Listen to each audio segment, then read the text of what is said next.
right, hello everyone. I have Kratos here with me today. We just got back from the vet. We did his final OFA testing. At least I believe it's the final. We did the 3 that's recommended for the Dogo. So he had his heart test done earlier this year, and we just came back from getting his ears and his hips looked at. So he's pretty darn drugged up. Good boy. Well, they had to sedate him because he's a wiggly boy, so whoops. Unfortunately, he's still a little loopy. So I won't make this video long, but I wanted to give you guys an update. So with the hip test, the hip and elbow test, they do believe that the elbows look fine, and they think that he's not at risk for any dysplasia in his hips. However, we won't get the official results until OFA, gets back to us with the results. So the vet sends the paperwork and then the x-rays to OFA, and eventually OFA will get back to us with results. So we don't have an official grading on it yet. However, I did ask for their professional opinion as far as working breed dogs go. They did warn me that hips are based on, breed, so they compare it to other Dogos. So, oh, poor boy. So if the Dogo Argentino Mastiff has, well, it depends. If their hips aren't, I guess it depends. I don't know. It's hard for me to say if they aren't good or not, because it might be good for their breed, but might not be good for other breeds, or it might be good for, or vice versa. It might be bad for their breed, but might be good for other breeds, right? And I'm not versed enough to really tell. But they did feel like his left hip was a little loose. And what I ended up doing is in the car before we left. Oh, okay. Well, we'll look this way. In the car before we left, I did pull up the OFA website, because they do have a really nice page where they show you hips that have, the different levels of good. So they have the excellent hips, the good hips, the fair hips, the mild dysplasia. I think it's moderate dysplasia, and then I think it's severe dysplasia. I think that's all those ones. So I sat in the car and tried to compare. And personally, I don't think his hips are the best. The vet did say that she doesn't think that Kratos will have an issue with his hips going forward, but that does not mean that he's going to have hips well enough to breed. So different breeders have a rule of thumb, but the general consensus is if they have any level of dysplasia, then they shouldn't be bred, which is absolutely right. And honestly, I'm not really sure if he's gonna make that in that one hip. Okay, he's slowly sinking down lower. We're gonna move this way. Come on, man. We're going inside. Come on, baby boy. Oh, baby. It was so hard for him to wake up. He's a little loopy. I'm gonna have to put Jack up because she's free inside the house.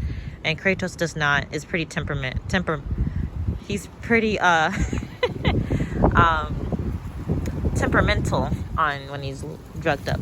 Come on, man. Let's go, boy. You can make it to the door.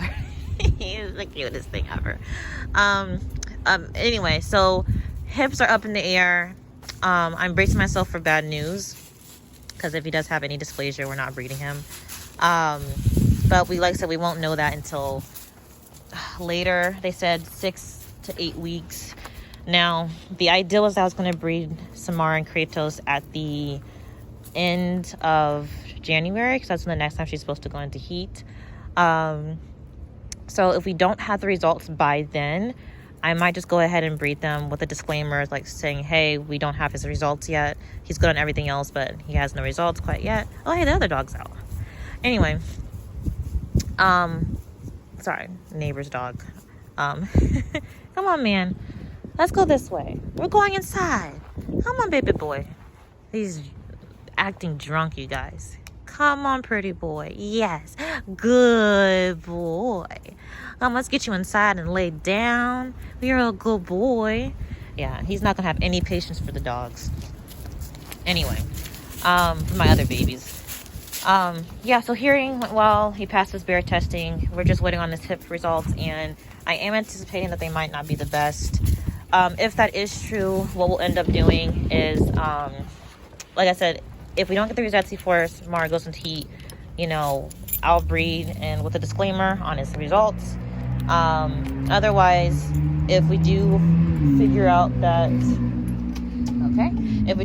he's not able to be bred, what we'll do is Samara will wait a heat. I thought about artificially inseminating her, but actually while I was up there, the vet that was working with us, she's getting a Dogo puppy who was deaf, and they did artificial insemination, and they had one puppy in that litter, and that puppy was also deaf. So I've been told that you shouldn't artificial inseminate on your first breeding.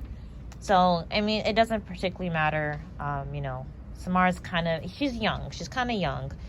She'll be over 18 months by the time she's bred, but she's not quite that mature yet. So if we have to wait, it's not the end of the world. And so if I don't breed Samara at the beginning of January, I'll breed her later in the year. But therefore, Belle, she will not be bred until 2024, because if I breed Belle on her next heat, I don't want to breed her next heat because it'll be too early for her. She just had this, she had a puppy recently, and I want her to rest and relax and stuff.